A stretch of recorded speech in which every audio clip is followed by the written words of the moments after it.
Assalamualaikum warahmatullahi wabarakatuh. Selamat pagi, salam sejahtera untuk kita semua. Saya putuskan untuk menambah satu video suplemen pendukung untuk Anda tentang pricing. Ini video pendukung reservation system. Walaupun Anda hanya belajar sampai PNR, pembuatan PNR, availability, dan lain sebagainya, tapi saya ingin kasih Anda pemahaman tentang pricing. Di PowerPoint atau video yang ingin saya sampaikan ini, saya akan lebih jelas menyampaikan juga tentang revenue management.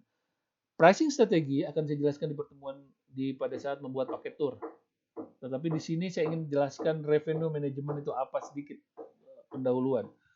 Dalam slide ini mudah-mudahan 10 menit selesai, saya hanya ingin menjelaskan pricing secara sederhana, lalu ticketing dan invoicing. Ticketing mungkin tidak, invoicing, bagaimana invoicing membuat LOG dan lain sebagainya. Terakhir, mungkin mudah-mudahan 10 menit cukup, total untuk 10 menit cukup saya ingin jelaskan pengantar tentang revenue management terkait dengan reservation system hotel dan airlines. Baik, pertama adalah domestic pricing, lalu international pricing, lalu tentang revenue management. Domestic. Again, saya sampaikan bahwa ada 12 atau 15 atau 16 tergantung airlines structure dari kelas. Kalau domestik itu banyaknya dia tidak ada first class. Jadi dia dimulai dari business class kalau lihat dari struktur Lion Air yang biasa kita pakai. Yang pertama business class Jakarta Jogja, Charlie di sini basic fare-nya adalah 979.000. Itu untuk adult. Child tidak ada harga khusus, dia 979.000 juga, infant 70% dari harga adult. Turun terus Delta Class. Jadi sekali lagi, Charlie Class itu harga yang paling tinggi untuk business class, sedangkan Yankee Class adalah harga yang paling tinggi untuk Yankee. Bedanya apa? Balik ke video saya sebelumnya. Bedanya ada di condition of the ticket. Jadi untuk Yankee Class Anda punya waktu sampai hari ini sampai 1 tahun. Anda bisa merubah tanggal dan lain sebagainya. Karena itu harga yang paling mahal. Ini Jakarta Jogja, ini harga 3-4 tahun yang lalu ya, 699.000 basic fare-nya. Oke. Turun terus sampai Victor Class 229.000. Harga basic fare Victor Class 229.000. Oke, child-nya sama karena tidak ada harga khusus untuk Lion Air dan infant-nya 10% dari harga paling utama. Jadi bukan dari harga basic fare-nya Victor Class. Oke. Ingat, sekali lagi, infant diambil dari harga fare Yankee Class paling termahal. Oke, walaupun dia ada duduk di bisnis class karena dia tidak duduk ya. Setelah tahu basic fare contoh Yankee Class 699.000, Anda hanya harus menambahkan PPN 10% untuk tiket ini yaitu 69.900 dan IWJR terakhir 4-5 tahun lalu saya tahunya 12.000 ya. Sekarang mungkin beda. Sehingga total harga itu adalah 780.900. Nah, ini perlu Anda tahu. Untuk keuntungan, agent yang paling tinggi, tour operator atau wholesaler, paling banyak diberikan 7%. Gimana perjanjian? 7% dari basic fare. Ini sama untuk kelas-kelas yang lain ya, Yankee sampai X-ray class. Jadi keuntungan agent, tahunya dari mana? Sekali lagi, dari sini. 699.000 dikurangi 7% atau dikali 7%. Oke, kurang lebih sekitar 60 ribuan lah, 50 sampai 60 ribu. No, sekitar 40 ribuan lah, kurang lebih. Anggaplah 40 ribu. Nah, Anda bisa main di sini. Anda mau ngambil semua 40 ribu, atau Anda ingin memberikan kepada agent yang lain. Tergantung Anda. Jadi sekali lagi 7% totalnya Anda bisa jual ke resell dan tangganya bisa Anda buat. Seperti semacam saya pengen ngasih ke kamu berapa atau pengen ngasih full discount. Untuk OTA biasanya ngasih full beberapa diskon boleh atau bahkan ngasih harga basic hanya untuk mengejar pull and push strategi untuk mengambil customers decide untuk membeli di mereka. Itu untuk domestik. Oke. Ini kalau kita lihat di kelas ya. Jadi ini hanya contoh saja. Keuntungannya berapa sih kalau harga kayak gini? Ini pemberangkatan dari Banjarmasin ya ke Jakarta. Untuk atas nama ini harganya 646.000. Nah, basic fare-nya 560.000. Nah, berapa untungnya? Pertanyaannya. 7% dari 560.000 intinya. Oke, itu aja. 560.000 ini ya dikurangi 7% atau dikali 7%. Itu komisi yang didapatkan. Oke, ini Voltras saya pikir saya tidak perlu, ini manual udah lama banget, tidak ada sekarang. Tidak ada lagi, sekarang hanya kasih tahu dulu seperti ini. Sekarang kayak gini, etiket bahkan cuma receive doang, udah diterima di bandara. Atau itinerary doang seperti AirAsia gini. Oke, sekarang internasional, agar cepat. Saya sudah pakai berapa menit waktu saya? 5 menit. Internasional hampir sama, ada basic fare, ada PPN dan lain sebagainya. Oke, tapi dia ditambahkan, ini contoh ya. Ini fare basis, tadi ada Yankee, Kilo, tinggal pakai FQ aja, FQ check Amsterdam kalau Anda pengen lihat di Sabre. Tinggal kita tambahkan seperti ini. Tetapi di internasional kita punya yang namanya MPM dan TPM. Oke. Selain tadi basic price, PPN, tax dan lain-lain, kita punya namanya mileage system. Ini panjang banget. Berapa pertemuan baru Anda bisa tahu. Ini manual pun, ini saya dulu belajar kuliah pun susah masuknya. Setelah di industri baru saya tahu. Jadi kalau misalkan Anda jatahnya permitted mileage berapa, Anda tambahkan berapa. Tapi saya tidak mau jelaskan di rekaman ini karena percuma. Tapi sederhananya adalah kalau tiket internasional Anda tinggal klik FQ, itulah keluar. Ini MPM, TPM, dan lain-lain itu kalau Anda masuk ke traffic conference 1, 2, 3, atau muter-muter, atau Anda backtrack dan lain sebagainya, itu bisa dipakai. Tapi sekarang sistem tinggal ngasih tahu, harga sekian tinggal Anda tambahkan. Atau tidak ditambahkan bagaimana sistem. Sistem sangat mudah saat ini. Ya. Saya kira itu untuk internasional. Tambahannya adalah internasional ada condition of the ticketnya biasanya lebih detail. Ada seperti semacam ratio-nya bagaimana, full refund-nya bagaimana, dia ME2M seperti ini tuh 2 bulan validity-nya. Kalau LS1M ini 1 month validity-nya ya. Itu untuk tiket internasional. Saya tidak mau berlama-lama dan untuk invoicing Anda hanya memasukkan harga tiket.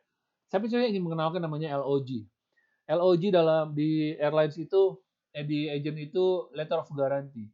Jadi ketika Anda booking penerbangan, Anda tidak bisa issued, agent Anda tidak bisa issued, Anda bisa kerjasama dengan agent yang issuing agent. Dia biasanya di bawah member IATA dan ini mengambil komisi dari dia. Biasanya Anda pakai namanya letter of guarantee. Jadi Anda mau issued tetapi Anda tidak bisa issued karena Anda bukan IATA agent. Anda tinggal kirim letter of guarantee ke Garuda atau ke agent lain, lalu diissuedkan, dapatlah angka sekian. Komisinya biasanya tetap didapat di mana ada kerjasama. Oke, di waktu tersisa kurang lebih 4 menit mungkin lah ya, 5 menit. Saya ingin jelaskan atau informasikan apa sih yang disebut revenue management. Ini sangat erat kaitannya dengan tadi 12 classes, perbedaan kondisi, dan lain sebagainya. Sebelumnya saya sudah terangkan apa itu push and pull strategi marketing dari OTA. Tapi kali ini saya ingin jelaskan revenue management. Again, seperti yang saya sampaikan, jika Anda belajar revenue management, ini sesuatu yang banyak generasi saya tidak pahami atau generasi old kurang paham. Anak-anak muda sekarang jauh lebih paham karena dia tahu dengan tren. At least Anda tahu apa itu revenue management dan bagaimana sebuah industri mengatur struktur harganya. Kenapa sih bisa berbeda antara yang kelas yang mahal, kondisi tiketnya paling tinggi, paling bagus dengan yang biasa aja. Anda duduk di pesawat, sebelah kanan Anda ngobrol, dapat harga tiket berapa, bisa jadi dapat dia harga yang X-ray class yang paling murah dan Anda dapatnya yang kelas. Tapi Anda punya fasilitas tambahan kondisi, tapi di atas sama saja. Senyum pramugarinya sama, minuman yang Anda diberikan sama karena yang kelas. Bahkan tibanya sama ya, tidak duluan atau belakang. Revenue management dulu disebut yield management. Saya kan contohkan di hotel lah ini ya, tapi hampir sama dengan airlines karena PowerPoint saya tentang hotel. Jadi bagaimana Anda meningkatkan demand dari supply Anda yang misalkan kecil. Di tengah-tengahnya ada namanya yield management.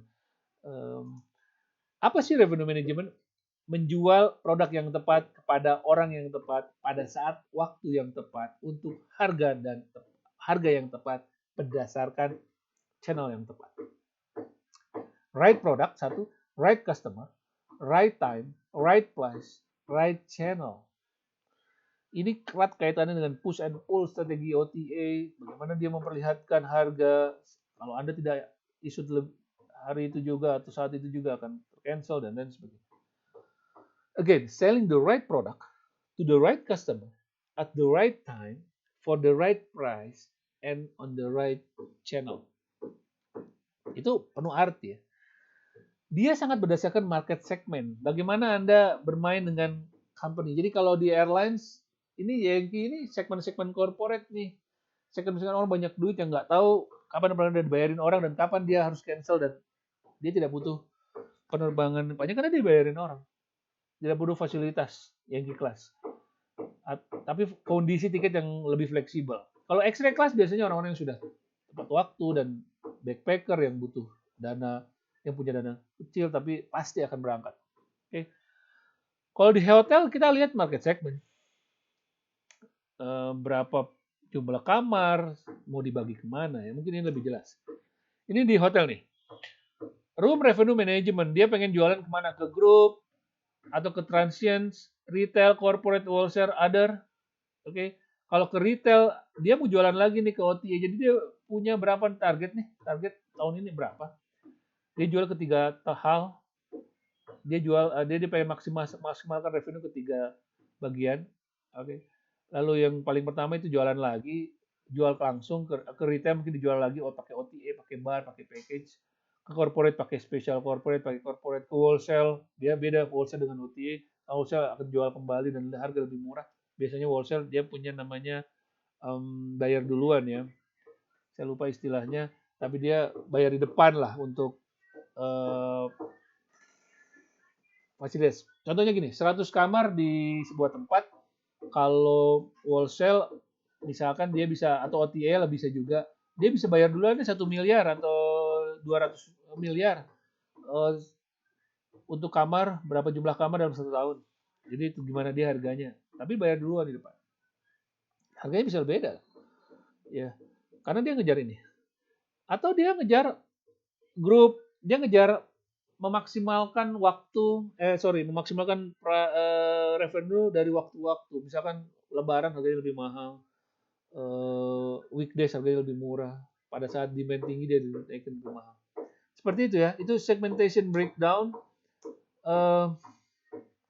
Intinya meningkatkan profit ya dari revenue yang sudah ada. 2 hal penting untuk revenue management, budget dan forecast. Forecast ongoing and changeable based on current situation, jadi prediksi. Budget dananya berapa, mintanya berapa nih pemiliknya. Saya mau cepat saja karena waktu juga sudah 12 menit. Bagaimana cara menyetel harga? Baca dulu, lihat lihat modul saya yang lain tentang pricing strategi, nanti saya keluarkan. Lalu ini tentang pricing di sini ada yang disebut rack rate, bar rate, promotional packaging, corporate rate, wholesale rate, group rate, dan lain sebagainya. Saya satu contoh deh. OTA rate deh. Normally commission sekitar 15-25%, tergantung chain size dan negotiation power. Dia biasanya tadi beli duluan atau mau dikasih berapa, kita kasih dia berapa kamar dalam 1 hari. 100 kamar tadi untuk OTA misalkan 10 atau 20, kasih dia package promotion, kasih dia bundle rate itu adalah package, bidding rate, siapa yang berani masuk duluan. Jadi dalam 1 tahun revenue management tahu berapa yang akan didapatkan dari dia pembagian-pembagian seperti ini ya. Group rate mau berapa dalam 1 hari. Jadi kalau sudah terlalu banyak grup ya dia bisa akan cancel. Saya pikir itu. Jadi revenue management itu sesuatu yang untuk meningkatkan profit Anda dari pendapatan yang ada selama ini dan menghitung selama 1 tahun. Kuncinya ada 2, forecast dan budget. Poin pentingnya tadi yang pertama yang saya tampilkan ya.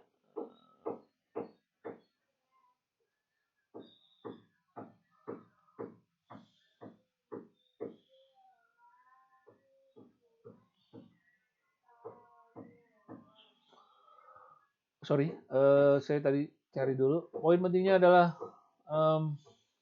selling the right product to the right customer at the right time for the right price and on the right channel.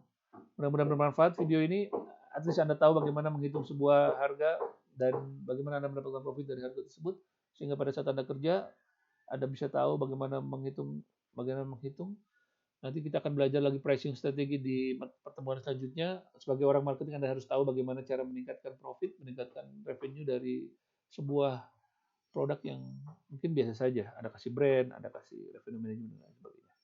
Terima kasih banyak. Sampai ketemu dalam video kita selanjutnya. Jangan lupa like dan subscribe. Karena itu gratis. Bye bye. See you.